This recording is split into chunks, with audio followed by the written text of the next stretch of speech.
Olá pessoal, tudo bem? Bom dia, boa tarde, boa noite. Sejam bem-vindos a mais uma das nossas entrevistas, bate-papos que a gente tem feito com os curtas aqui da Ponta a Ponta, Mostra de Filmes Paranaenses, que esse ano acontece de novo aqui em Ponta Grossa, né? Chega na sua segunda edição.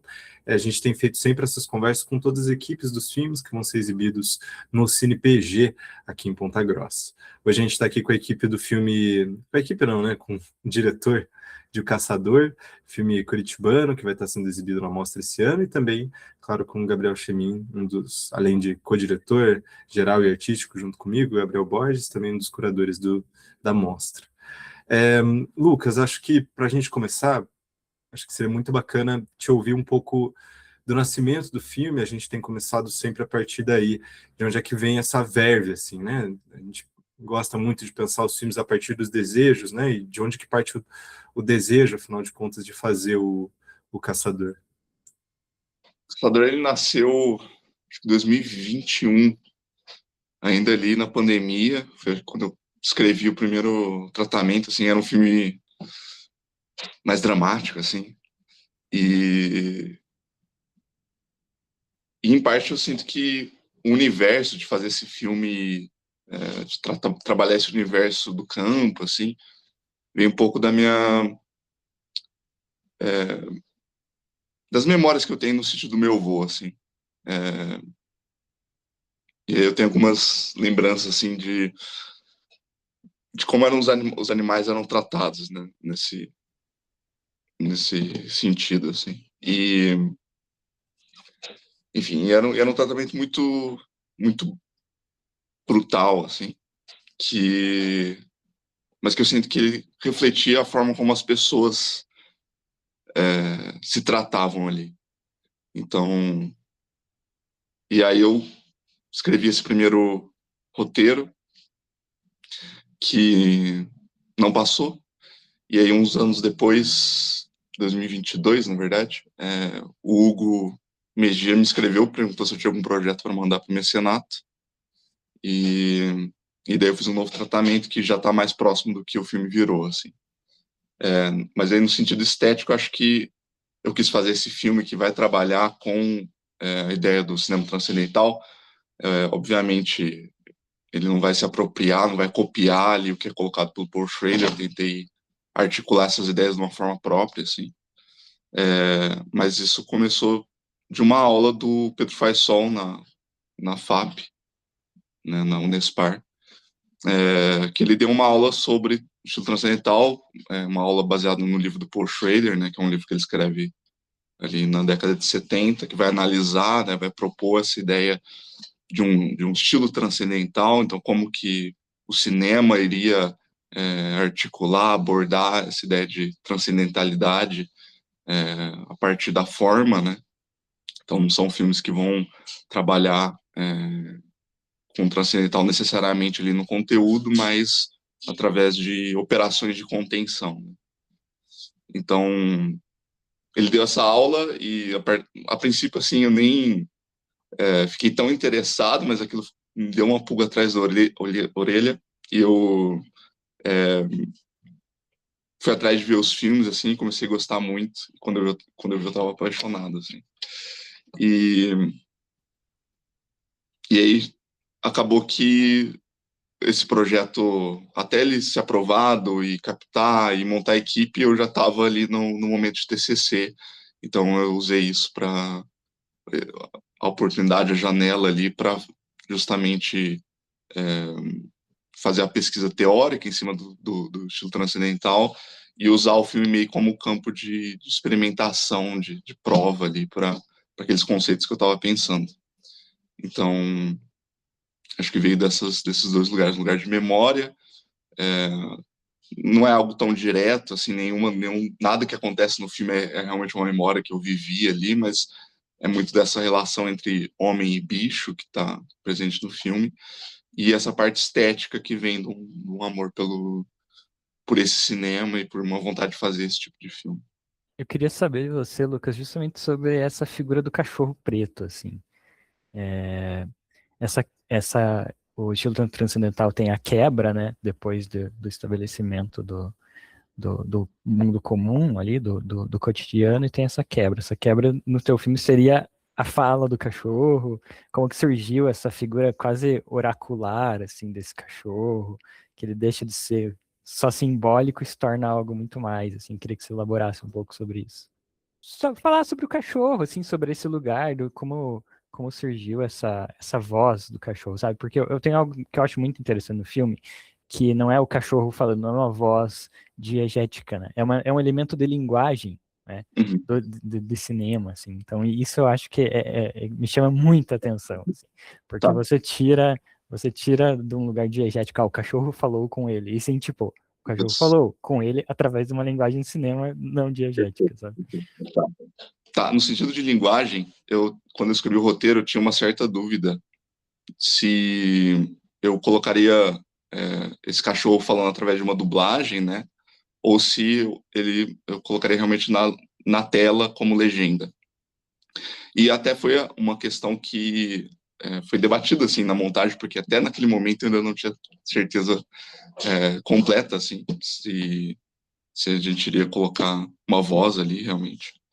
Mas a gente acabou optando realmente por colocar legendas, e eu acho que ela cria uma relação muito mais interessante, porque eu sinto que o espectador, quando está vendo o filme, ele está lendo.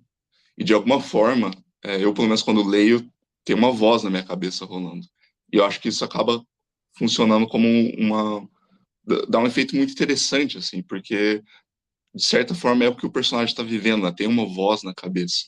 Então, de alguma forma, isso acaba transpondo, né, do filme para o espectador, essa experiência que o personagem está vivendo.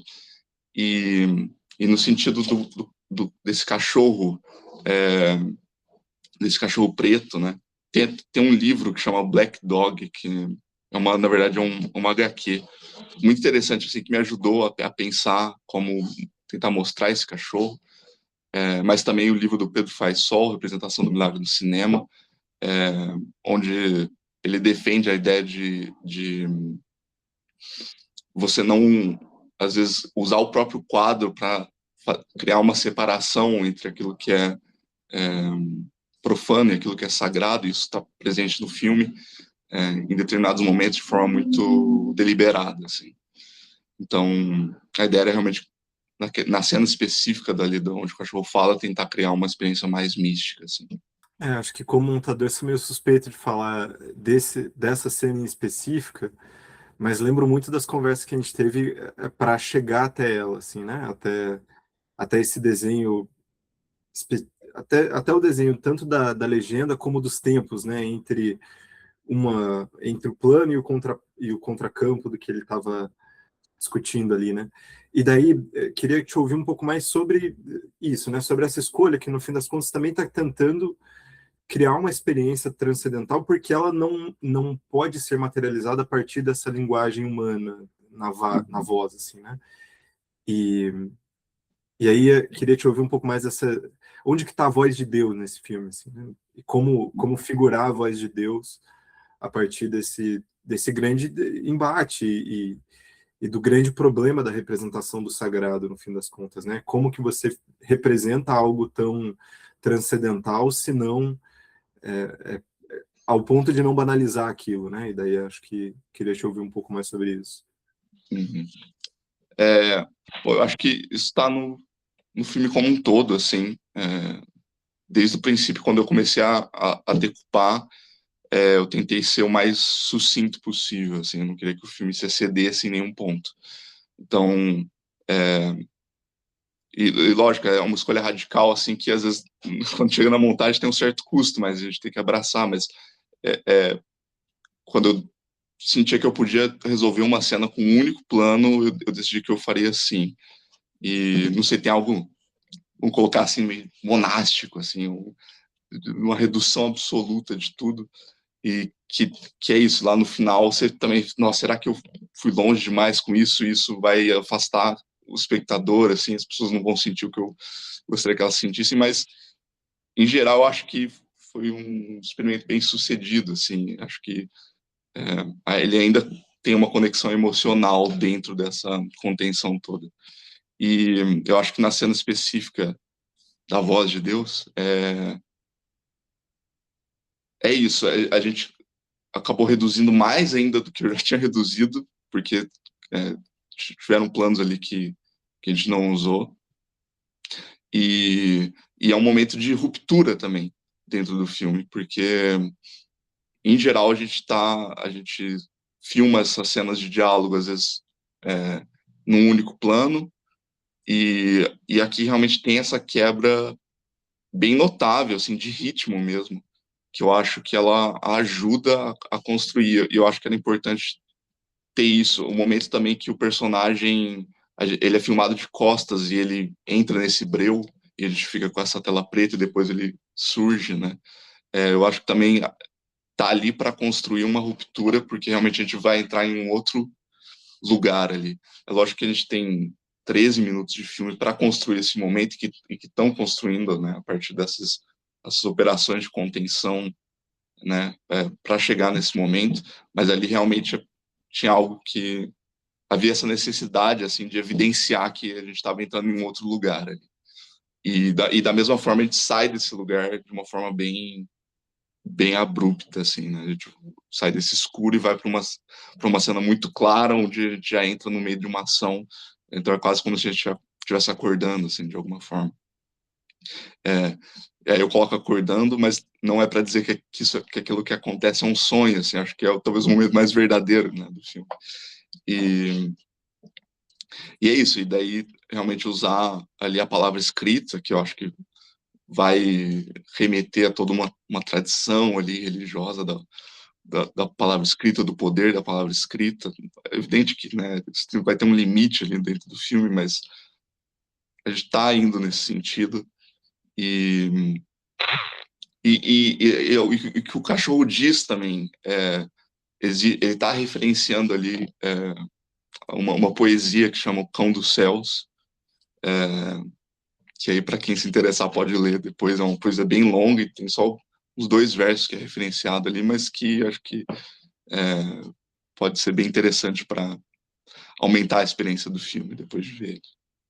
Eu queria puxar uma coisa de produção, assim, uma curiosidade bem pessoal, mas que imagino que muitas pessoas também têm, que é sobre essa dinâmica de gravar com um cachorro. Porque acho que onde a gente... Enfim, né? Qualquer pessoa que produz cinema sabe a quanto imprevisibilidades acontecem sempre que você liga a câmera, né? E quando você coloca um animal ali, como que foi isso? Como que foi encontrar esses planos, sabe? Tipo, porque eu vejo muita expressividade nos planos do animal, assim. Então, como que foi isso e como que foi toda essa condução do set? É uma doideira, porque quando eu escrevi o roteiro, eu estava tentando, de alguma forma, controlar esse ser que é incontrolável, né? Então, tipo, muitas cenas que ele tá amarrado tem um objetivo muito prático, assim, que é tipo, eu preciso que esse bicho esteja aqui quando eu preciso que ele esteja aqui. Só que aí, logicamente, eu passei muito tempo escrevendo esse roteiro e fiz muitas versões, então eu tinha tempo de refletir em cima dessas escolhas que eram práticas para que elas tivessem algum significado. Então, tipo, no lugar de amarrar ele simplesmente ali no suporte ali da varanda, eu vou buscar uma árvore, e aí isso aqui vai trazer uma outra imagem que é mais interessante. Enfim, tudo é muito deliberado no filme. Mas o cachorro especificamente é um filme de baixo orçamento, então seria muito difícil ter realmente um treinador, né? A gente teria só alguém ali para cuidar do animal. E a gente passou algumas semanas, tem o cachorro aqui, da minha prima, e não sei o que, ele é meio treinado. Como a gente vai levar esse cachorro lá para locação, que era lá em Araucária. No final, a gente foi fazer uma visita de locação e o dono lá tinha tipo 5, 6 cachorros. A gente fez o casting lá. E aí eu fui sentindo assim qual cachorro que poderia dar certo. Na minha cabeça o ideal era que fosse um cachorro preto, mas eu já tinha assim, pode ser um cachorro caramelo assim que vai funcionar, talvez seja até mais interessante, não sei. E E aí tinha esse, que era um negão que era um cachorro muito estoico, assim. Ele é muito quieto. E ele não ia com o resto do bando, assim. Andavam sempre juntos. E daí eu falei, é esse cachorro aqui. E aí eu pedi pro dono lá da locação para que, tipo, cuidasse dele, para que ele não fugisse até o dia da filmagem. E, e foi isso. E aí tem uma coisa muito incrível, assim, que aconteceu com o cachorro, que é o último plano do filme, que para mim, junto com a cena ali da conversa entre o homem e o cachorro, são os dois momentos mais importantes, assim, do filme. Que é o momento que a gente vê, né, o velho e o cachorro sentados ali de frente para aquela porta, e o velho tá acariciando o cachorro sai. Que realmente ali era abraçar o caos, assim, porque eu tava falando com o Altamar, o ator, né, e tava falando pra aquilo que ele, acaricia, chega mais perto dele, tal, tal, tal. E aí eu falei pro Altamar assim, Altamar, para de fazer carinho e vamos ver o que acontece, assim. E aí o cachorro sai da forma mais delicada possível, assim, pela porta.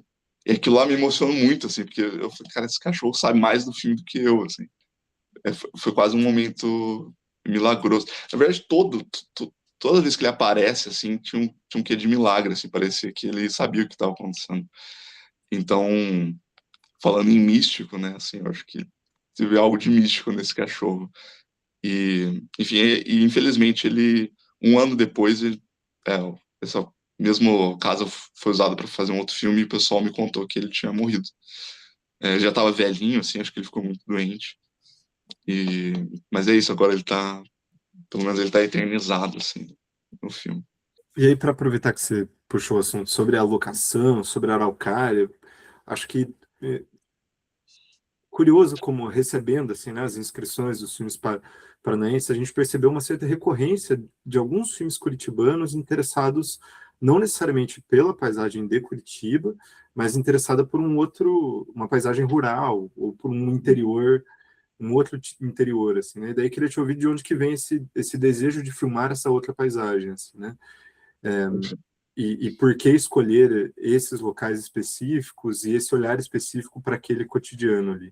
Então, como eu tinha dito, tem essa questão da memória ali do sítio do meu avô e dessa relação entre animal e bicho, homem e bicho, no campo, assim. E quando eu escrevi, eu justamente estava pensando lá na minha terra, né? Eu sou do interior de São Paulo, mas é 15 minutos de Minas, então é uma coisa meio sul de Minas. Então, os personagens eram caipiras, assim, né? E, e aí, obviamente, eu tô aqui já faz 7 anos, e aí eu tive que transpor, né? E aí pensando o que seria o caipira aqui do Paraná. Então, a princípio foi isso, assim, foi realmente transpor para realidade material de onde o filme seria feito. E aí, assim, eu não gostaria que o filme fosse meio cartão postalista, assim, ficar mostrando essas paisagens. Então, eu acho que quando a gente filma essa paisagem paranaense, assim, ela tá ali porque ela tá ali, assim. Eu não tinha muito interesse em embelezar e criar de alguma forma, né, enfim. Mas eu sempre tive vontade de fazer um filme que se passasse no campo, assim, seja por essa questão de memória, seja porque eu sinto que o filme vai tratar de questões materiais ali, de como a gente produz a vida, assim, de relações de trabalho. Eu acho que o campo ele explicita muito essas relações, especialmente no Brasil, né, que é um país do agro, né, e de certa forma isso torna, acho que torna essas questões mais evidentes em tela, assim, de certa forma, né? Essas relações de trabalho, de exploração, elas são muito recrudescidas, assim. Então, acho que o espectador, sendo um curta, assim, o espectador já tem algo para partir, justamente porque eu não... E dentre tantas coisas assim, que eu estou buscando falar nesse filme, a, a relação de trabalho é uma delas, assim, e eu acho que isso fica mais... Tá mais colocado, assim, para a gente, né, do que, às vezes, outras relações de trabalho. Não, super. Acho que isso fica muito evidente no personagem do Altamar, né? Com certeza. E, e, e em como esse personagem ele só encontra a vida naquele espaço, assim, né? Uhum. Acho que para a gente já caminhar para fechar, a gente tem sempre feito uma pergunta que a gente acha muito importante, pensando até o contexto da mostra, assim, né? Que é ouvir um pouco do desejo de continuidade das pessoas, assim, né? E o que você vislumbra enquanto continuidade sua, enquanto realizador, mas também de um certo cenário para o cinema paranaense ou para uma realização de cinema aqui fincada nesse estado, assim. Se você vislumbra para si essa possibilidade, como que você vislumbra essa continuidade aí para frente? Faz alguns anos que eu busco a todo custo, assim, fazer cinema. Então, muitos filmes que eu fiz, às vezes é eu, um ator e uma câmera, assim. Porque eu não sei, eu tenho esse sonho e inclusive essa é uma grande questão, assim, para mim hoje, sabe? Tipo, de continuar, de poder fazer filmes e até viver de cinema, assim. É, e é isso, a gente está na disputa de editais, né? E eu gostaria de, no futuro, fazer um primeiro longa, assim, mas é certamente algo que é muito difícil, porque na disputa ali de editais a gente sempre tem produtoras que estão mais estabelecidas e infelizmente elas de alguma forma sempre vão ter vão estar na frente, né, de alguma forma, assim. Então, e a gente teve aí alguns incentivos, né, Paulo Gustavo e tal, que acho que abriram portas para realizações de quem está começando ainda, mas isso é algo que tem um fim, né? Então, acho que é um momento de incerteza, eleições e tudo que vem aí pela frente, assim. Mas eu sinto que, enfim, o cinema paranaense, o cinema de onde que for, ele vai continuar acontecendo, né? Eu acho que se fosse para não acontecer, já não estaria acontecendo, porque a gente já está operando, assim, na fé, assim, do cinema. Mas eu acho que é importante lutar e se organizar para que a situação melhore realmente, principalmente para quem está buscando ali fazer um primeiro longa, até um primeiro curto, o edital, para iniciante aqui de Curitiba, eu acho que ele foi encerrado, né?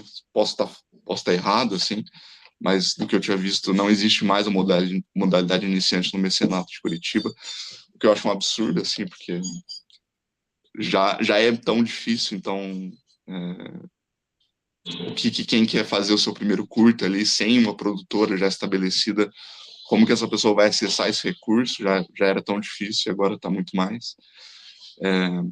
Mas é isso, e obviamente eu sigo com essa vontade e estou planejando, assim, fazer um longa nesse esquema de eu quero fazer uma antologia, assim, com vários curtas, filmando com a minha T5i, eu e o ator, e em poucas diárias, assim, fazer um curtinho, até ter um longa. Já tenho, assim, um roteiro. E inclusive, é um filme que vai falar sobre isso, assim, sobre esse sonho de fazer cinema e sobre sonhos em geral, assim. E eu acho que é isso. É massa, Lucas. Valeu. Obrigado por ter topado vir aqui a entrevista. Obrigado, Gabriel, por ter topado estar aqui também. Então, valeu, gente. Até mais. Valeu. Tchau, tchau. Tchau, tchau.